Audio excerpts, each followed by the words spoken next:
I feel invisible when I open my eyes and step out of bed and take that first breath. I feel invisible when I leave my home. I feel invisible when I'm on a crowded subway. I feel invisible in my childhood home. I feel invisible when someone doesn't know the physical and emotional pain I am going through. I feel invisible when I'm rolling to my destination. I feel invisible when people look at the person I'm with and not me. I feel invisible when I talk to my doctor and he pushes medication on me. I feel as a way to invisible solve my when problem. there is no I access. feel invisible when I'm sick. I feel invisible when people think that I'm lazy, but I'm suffering with fatigue. I feel invisible when people turn their back to me when they're speaking. I feel invisible When I'm around humans without empathy. When I'm at a bar with a group of young people. When people ask the person next to me a I'm question smiling about on me. the outside and frowning When on I the take inside. pills and confusion takes when me. I speak my truth.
One day, my friend and I roll up to the physical therapy office to the reception desk, and she can't see my face because she can only see the top of my head.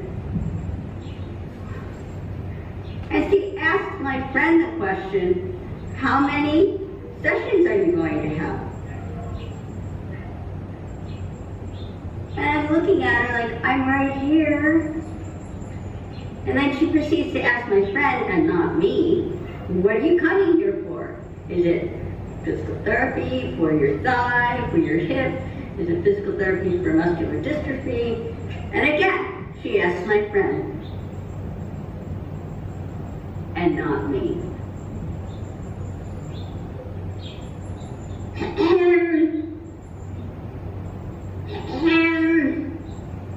This is an easy fix. Just open up the door and talk to me. I'm not going to roll in and take over the place. Just open up the door and talk to me. I'm right here. Just open up the door and talk to me. I'm right here. That day, I felt invisible.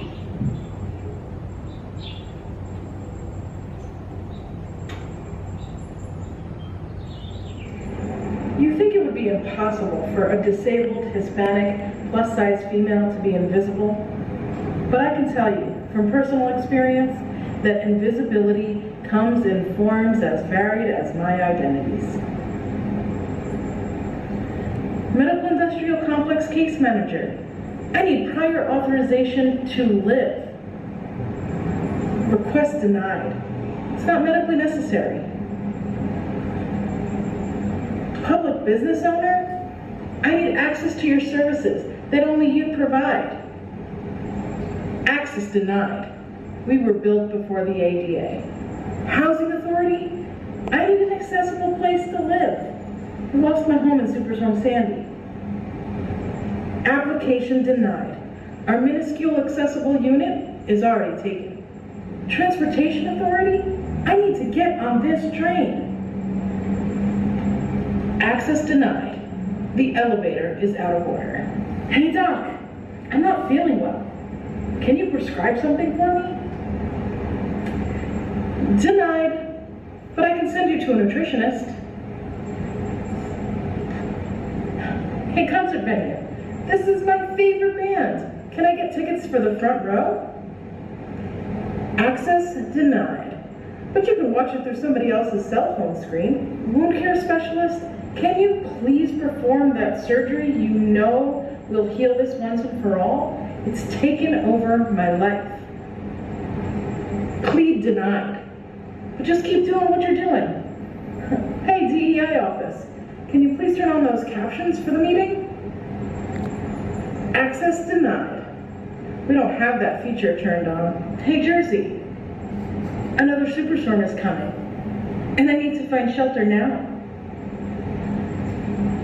Access denied. We're not equipped to handle people like you. Go to the nearest hospital. They'll take you. I'm right here. My superpower, she says, is being alive. You see me. They see me. Yet you treat me and they treat me as though I'm invisible. I'm not invisible. You just make me feel that way.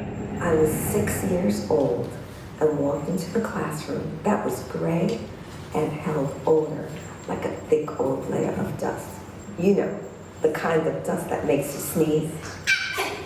My mommy always made me nice dresses.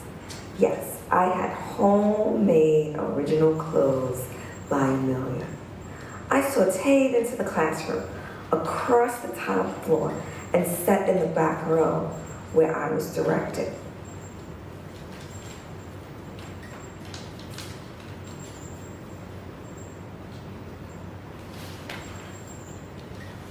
I sat near a corner of tattered textbooks. But my dress was a beacon. It was white with flowers of all colors, purple for queenly and red for passion. I would sit at the back of the classroom for the next 6 years. 1974, the year before an IEP. Individual education plan. The whispers would start when I walked into the classroom. Dumb, stupid, slow. The blackboard on wheels would separate me from the rest of the class. I would whisper my answers to my paraprofessional, Miss Williams. She said to me, "What is 5 plus 3? Oh, 6. What's your favorite food?" she said. Oh, chocolate. How many chocolates do you see when you look at 5 and 3? Oh, I think it's 8. I wish Miss Williams could have stayed with me. She was the only one to see me, hear me, love me. No dumb half-breed or high yellow mental midget. I was her dancing princess with my own special handmade clothes by Amelia.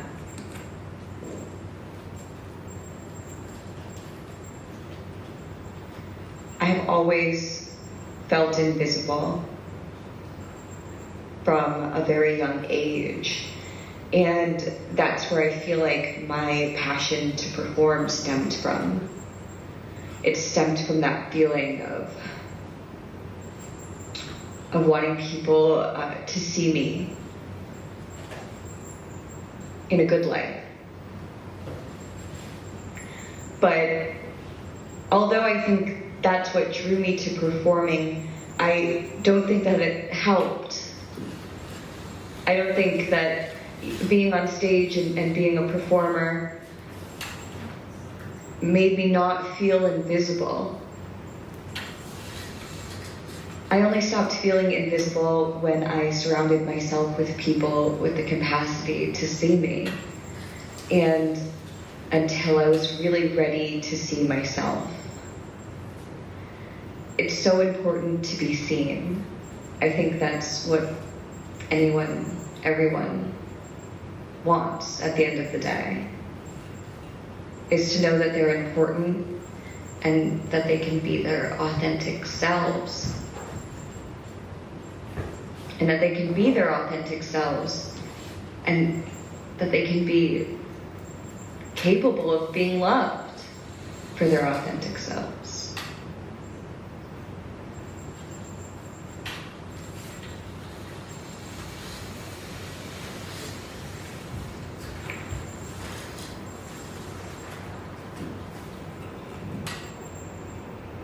It was my mother who taught me invisibility. At a young age, I could disappear. I could not be seen. I could be invisible. My mother was like a faucet. She could run warm or cool.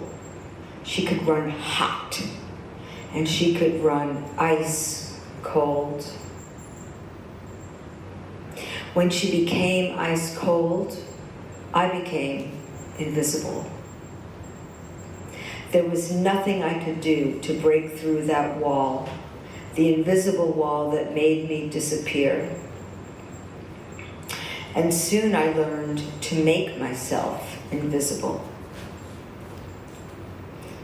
I was a no-show. I was not well. I was invisible. Maybe I would be missed. Maybe I could break through. And maybe sometimes I need to be invisible.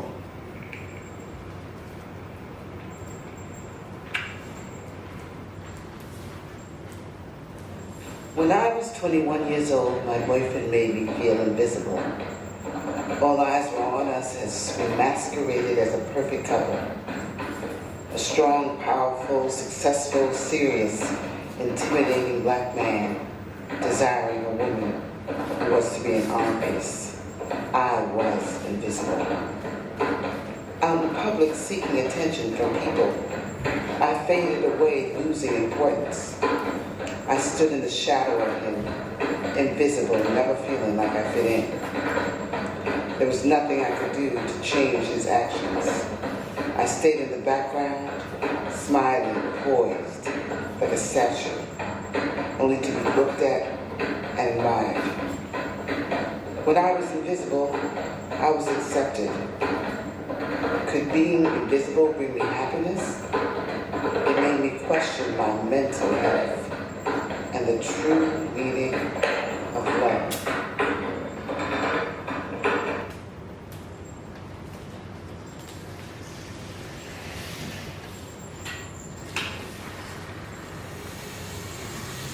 It's so early that I'm taken back by the knock on the door.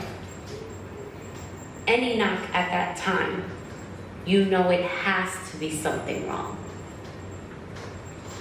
I can see what I now know to be concern all over your face. And just like that, they take you away. A few hours later, I'm told to pick up your property. He won't be coming home today, the detective says. The journey from my home to that office seemed like forever.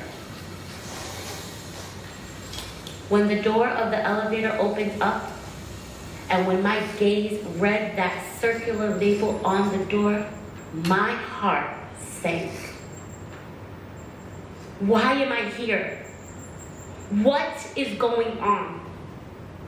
I am so confused. The conversation was a blur as I extended my hands to accept the property. A few hours later, I got a call. Please come to night court. It's dark outside, and my city doesn't feel like home. These cold, concrete court buildings are such unfamiliar territory. Through my tears and my stressed words, I asked for directions to night court. I feel like I'm asleep, like I'm living a nightmare. I can't wake up. Shortly after, I see him come through the side door. He's shackled.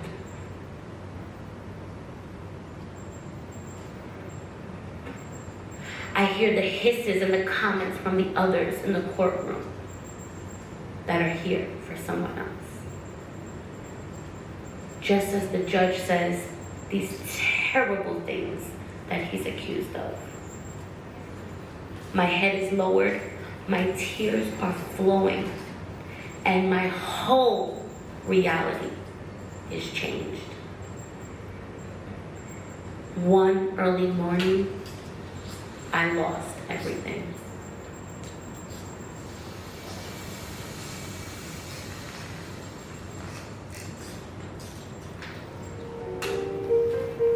Purple for queenly and red for passion.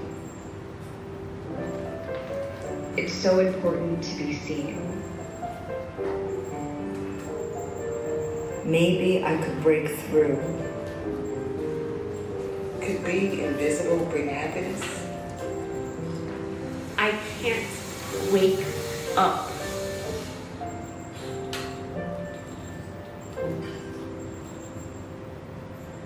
What I want people to see is that access isn't equal. What I want people to see is that I cry and shake, that I explode and sometimes implode all at the same time. What I want people to see is I don't need to be cured. I want people to see that I'm not in chains. What I want people to see is that I'm trying my damnedest just to survive. What I want people to see is how I've taken my body and turned it into a beautiful mosaic. What I want people to see is that accessible housing, transportation, education, employment, and medical care are not privileges we experience, but rights we are owed. What I want people to see is my strength. What I want people to see is our need to be in The community. value of community. Human connection. What I want people to see is my beauty and sexuality. The beauty in all creatures. Natural beauty in disabled bodies, including yours and mine.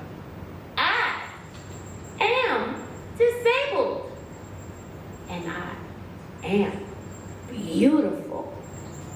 What I want people to see is love. What I want people to see is my vitality. I am a human being with soft flesh and not hard. What I want people to see is I am human. What I want people to see is that I am enough, I am worthy, and my life is worth living.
Yes, me. I am worthy.